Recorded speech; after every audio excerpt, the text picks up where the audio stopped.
Oh no, help me, Daddy! Boys and girls, that was my reaction. Hello, by the way. Welcome back to the show, the podcast. That was my reaction to when I saw today's tweet from San Diego Studio and MLB The Show. We all thought another Randy Johnson was coming, and don't you worry. Both Randy and his Johnson, his enormous Johnson, have arrived. This is the scariest effing pitcher I've ever seen in my entire life, and I am petrified, absolutely petrified of playing ranked seasons to get this card, but don't you worry, I'm going to.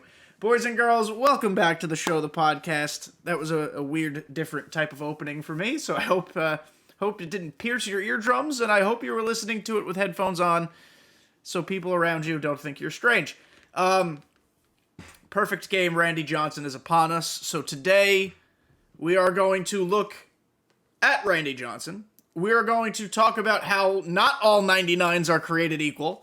And we're just going to take a look at how SDS has slow played the release of pitchers this year. I think they've done a largely pretty damn good job of doing so. For all of the issues and qualms, Qualms, SAT word, qualms we might have with MLB The Show's gameplay, I think I said, this is not news to anybody. The content's been great, and they're doing, for the most part, a pretty good job of rolling the content out. You could argue that November 14th is perhaps a tad too late to release 99 incredible perfect game Randy Johnson. I see your point. I'm not saying you're wrong. I don't mind it. As somebody who does play this game year-round, this is an appropriate time to release a card of this caliber. If you're not someone who plays this game year-round, you probably don't even care that this card's released. The argument is, do we cater to the people who play it all the time? Do we cater to the people who leave and try to get them to come back? I can see both sides of that argument. However, to cut this tangent short, I don't think it's too late to release perfect game Randy Johnson. So, as you can see, I'm going to read them anyway, but just in case you can't see, I'm going to read them. 125 stamina. Oh joy, he's going to throw 179 pitches. 125 hits per nine. This is all base. 125 Ks per nine. 106 BB per nine. How dare he be so shitty in BB per nine, LOL. 99 homers per nine, which doesn't even count on line. 125 pitching clutch, which we think helps with runners in scoring position, but honestly, we're not sure. 93 control, 99 velo, 99 break, 57 fielding. He, as far as quirks that matter, control artist. He won't walk a lot of folks. Untouchable. He'll strike some homies out. Cheesy. He throws an extremely effective fastball, which is also his outlier one. Sinker baller for his two-seamer. He does not have a sinker on this card like we kind of hoped he would, but he does not. The two-seamer will be that sinker pitch. Mr. Splitty. He has a very good split finger, and he throws a knee buckler. Other things to note. Four-seam, slider, splitter, slurve, two-seam. It is the same pitch mix as his Signature Series card that we got on day one of the game. Now, he has perfect control of the four-seamer and the slider. His splitter control is a 95. That's a good number. Excuse me, a good number. That Signature Series Randy Johnson, I felt as if that splitter sometimes had a mind of its own. It hung, it moved left-right, not what I wanted. Slurve is an 88, which is teetering on a little worrisome, but if you're good with pinpoint, it should be okay. And then 86 on the two-seam. Truth be told, you're not throwing the two-seam a lot anyway, regardless of what the control is. If you have an opponent who is actually on the four-seamer, that's where you're going to start integrating the two-seam. Get them a little early out in front, mix it off the plate, inside, outside, below the zone if you have somebody who likes to chase or doesn't have great control or command of the strike zone. Throw that two-seamer like low and away, you'll get a lot of weak ground balls. Pitch break. Perfect break on the four-seam and slider. 97 on the splitter, 95 on the slurve, and 80 on the two-seam. So 80 on the two-seam as far as pitch break means it also does not move a lot. This is really just a change of velocity pitch. This is not news if you use the other Randy Johnson. It's just reinforcing the point. Now, I said not all 99s are created equal. It's not any more clear than in Randy Johnson's case. We got a day 199 Randy Johnson. We have a day 247. I don't know what day it is. 247 Randy Johnson. it is abundantly clear that both 99s, however, this card is significantly better. I do not own this 99 Perfect Game Randy Johnson yet. It just dropped Monday when the ranked season updated. This is the only reward, which would probably signify to me that this is the last ranked season. I cannot confirm that, but that's just a guess. So I cannot give you the actual side-by-side one-to-one comparison on the screen.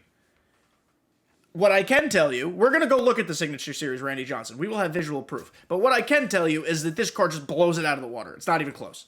So, let's go find that other Randy Johnson right now. Now, if you guys pay attention to the podcast, first of all, I love you. Thank you. You guys know I haven't used that Randy Johnson in quite a long time. I started the pitch pretty poorly with it. I felt like people were on it. I felt its hits per 9 were too low for the point of the year we were at. So, I have P5. So we will compare to P5 Signature Series Randy Johnson. Why is that? Because, let me tilt my head sideways, 33,000 human beings have this card Parallel 5. Actually, 33,055 of you. So, chances are you have this card at P5. At P5, 120 stamina. That's 5 less. Already, stamina's not the end of the world. Doesn't matter. The new 99 Randy Johnson has 125 hits per 9. This one has 110 at P5. It is 15 more. For simple maths. That is huge. That is a really, really, really important number. Ks per 9 are both max. This one has 84 BB per 9. That ball was going wherever the fuck it wanted. The new one is 106 and then 111 at P5. It is incredibly better. Home run per 9 we're not going to talk about. The new Randy has 125 pitching clutch. This one has 105. The control was 93 base, I believe, on the new one, so it'll get up to 98. This one stops at 92. This one actually has better fielding, but who... Oh, no, they started both at 57, 62. Yeah, they'll be the same. Listen, the new Randy Johnson is just, without question, significantly better. You know what? I didn't even look at the hitting stats. This one has 19, 21, 11, 16, just for shiggles. Shits and giggles. Let's go look at what this one's hitting stats are. Let's go see. We go back to, that's the wrong pack. We go back to Randall. Here he is. They're about the same. Not a big deal. Listen, this is the end game pitcher. This is the best pitcher in the game. This is potentially, more than potentially, probably the best pitcher MLB The Show has ever created in existence. It's just stupid, dummy good. I'm super excited to get this card. It's going to be an absolute sweat fest to go get this card, but it's juiced. It's going to be insane. I do think some people will hit the card because people now are starting to get more used to his delivery. As I yawn, oh my god. I can't believe I'm yawning at this terrible, horrible card. Sorry, guys. It's late. I'm actually recording this at like 10 at night. Very late, the night before you release this. Or you listen to this, rather. But this is like top of the rotation. Put in your buy order for 1 million stubs or play 300 innings or whatever it takes. Go get this pitcher. He should be on everybody's team. He is free to get. You will have to suffer through ranked seasons, either making it to World Series or reaching that innings threshold. But once you do that, it's worth it because this card is actually worth the grind. This is one of the first World Series rewards that's actually worth it. What we're going to do is talk about pitching in general, guys. But before we do that, just a couple of quick updates for the homies. We are streaming Tuesday night, 7 p.m. We are streaming Wednesday night, 7 p.m. Twitch.tv/kdjTV. There is a significant chance we'll be playing ranked seasons and probably getting very frustrated while doing so. So come stop by, come hang out, come watch that. I want to thank everybody, sincerely thank everybody for all the congratulations and things. For those who are not on Twitter or haven't been in my Twitch streams, I did get engaged last week. I actually proposed the night before last week's episode went out, and I had already recorded the episode. So, yes, ladies, off the market. I was off the market anyway. But, yes, I'm engaged, so thank you guys so much. I thoroughly appreciate it. And lastly, this is my final podcast episode as a 29-year-old. My 20s are kaput. I turn 30 on Saturday, so on Sunday, twitch.tv/kdjTV, 10 a.m. Eastern Time. We are streaming Pokemon Scarlet and Violet until I decide I would not like to stream anymore. It's not going to be a 3-hour stream. It's not going to be a 12-hour stream. It'll be a nice, healthy stream somewhere in the middle. We're going to come vibe and have fun. I know Pokemon is not necessarily what you guys come to me for, But if you like my face and you like my mouth and you like my voice, come hang out. Have a little bit of fun. But let's get on to the rest of the content. Thank you for my little tangent there in the middle. So last year, guys, what was the biggest problem with pitching in MLB The Show? Or I shouldn't say pitching. The rollout of pitchers. What was the biggest problem? Is that in July, their hits per nine were jacked. All-Star Jacob deGrom was hell on earth for August, September, October, November, December, January, February, March. 8 months. 8 months, he was hell. So what did they do? They really, really, really made a conscientious choice to scale it back. It was not until maybe late September, early October that we started to get dummy-juiced pitchers. And so now we're starting to see finest Jacob deGrom, who at P3 is 125. Perfect game Roy Halladay, who starts out off the rip at P3 125 as well. I'm not going to try to do math. No-hitter Clayton Kershaw starts off 121. Retro finest Bob Gibson starts at 110. He's at 115. He's probably not in a lot of people's rotations. I just like using him. Max Scherzer at P2 is 118. We just got the perfect game Randy Johnson. We could keep going down this list, guys. They finally did it right. The pitchers are scaled appropriately. Now, at this point in the year, I'm sorry if this upsets people, is when a lot of the good players or just consistent players are left. So in theory, a lot of the shitters are gone. And with a lot of the shitters gone, the better players can hit the better pitching. They scale it appropriately. They make us wait. They make us work. They give us the guys we want to use. Again, this goes back to that debate that we started the episode with. Is it too late to be giving these pitchers out? I don't think so. I think this is the right way to do it. Because with 99s not all being created equal, you can give the day one user a 99 Randy Johnson. A 99 Randy Johnson they can enjoy, cherish, caress, love, fondle. They could do all these things to that 99 Randy Johnson. But when they start moving on to other games, Madden, 2K, God of War, Call of Duty, whatever other nonsense you human beings play, and us hardcore loyal MLB The Show fans are still here, they reward us with another Randy later on. It's okay that those people don't get this Randy, or if they choose not to come back, don't get this Randy. They got a 99 Randy. So I like this. I think we know not all 99s are created equal. And we've used the comparison before with like 99 Juan Pierre and 99 Mike Trout, like just picking two random guys. Of course, that 99 Mike Trout card is light years better. But now we have an actual one-to-one with a day one card and a day later on in the year card. That really has not happened in this way before. This is a fantastic example of why we say that not all 99s are created equal, and a fantastic example of the direction in which they've taken content in MLB The Show 22. If they keep anything the same for next year, MLB The Show 23, if they keep anything the same, don't touch it, is the way they strategize the rollout of content. The content itself can change. Maybe we don't get postseason Corey Seager for another year. We've already had him for 3 straight years. I just P5'd him today. I love him. But it'd be nice to get some new stuff. Maybe they eliminate a couple card series and inject some new life with some new card series. Maybe they revamp the way collections are done. Maybe they do stuff like that. All of that is fine. That's all within the realm of reasonable stuff they could do. However, the slow play of the content, the escalation of the content, the variety of the content has been incredible. They've knocked it out of the park. They've done it again with Randy Johnson. A lot of my early season assumptions, a lot of other content creators' early season assumptions, once we started getting those retro finest cards, we all knew like, oh shit, nothing's off the table.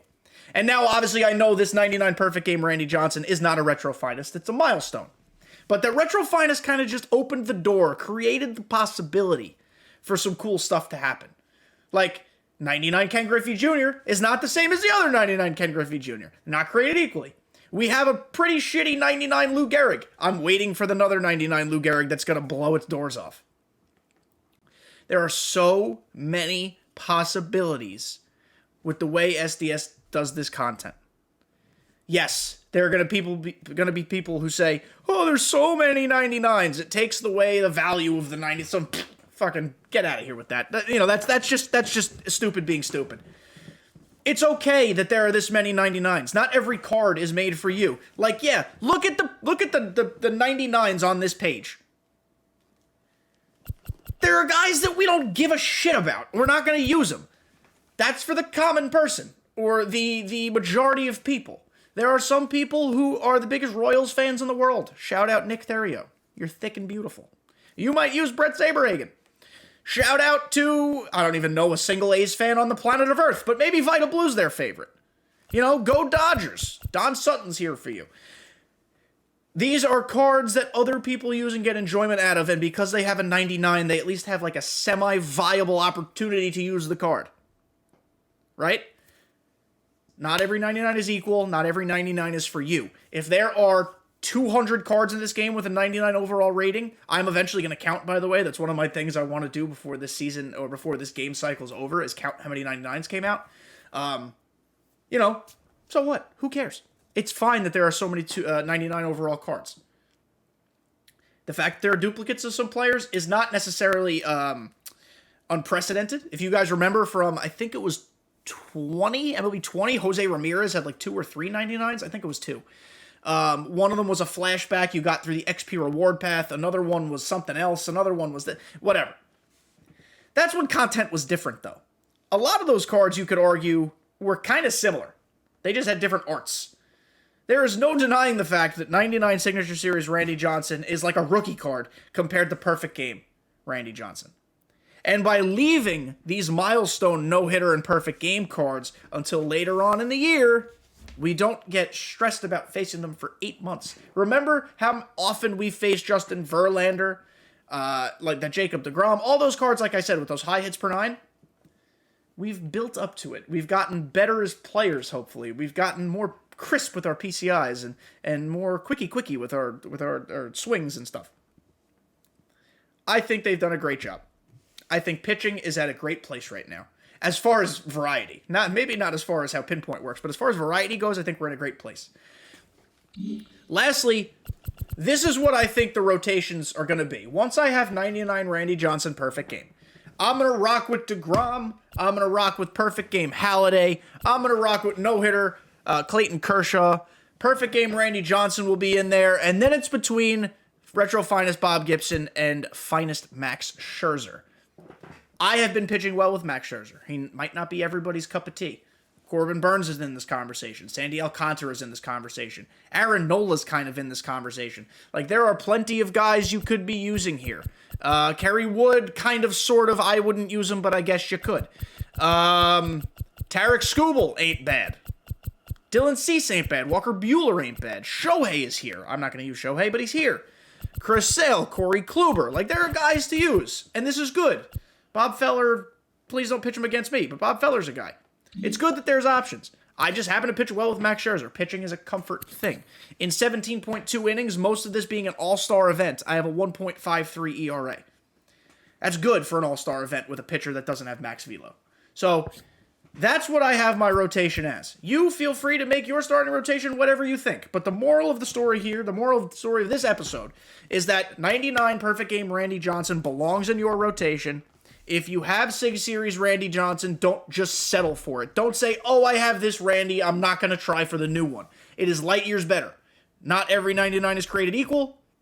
This Perfect Game Randy Johnson is perhaps the best pitcher ever made. Ever made. Guys, that is going to be the end of a relatively short episode. I just wanted to really dive into the pitching. I appreciate you guys so much. Please stop by my birthday stream on Sunday. 10 a.m., twitch.tv/kdjTV. We're just going to come vibe. I expect nothing from any of you in the form of subs or bits, or I'm not streaming for any of that shit. I just want to come hang out on my birthday and play some or the day after my birthday and play some Pokemon. It's going to be fun. I'm actually super stoked for this new game. It actually fucking looks good, which is something that we haven't been able to say in a while. But I'm going to be a 30-year-old adult playing Pokemon with my friends, just like when I was 5 years old, and I can't wait. So, thank you guys. Love you all. Can't wait to continue this into my 30s. And I'll see you on Twitch. All right? Talk to you guys next week.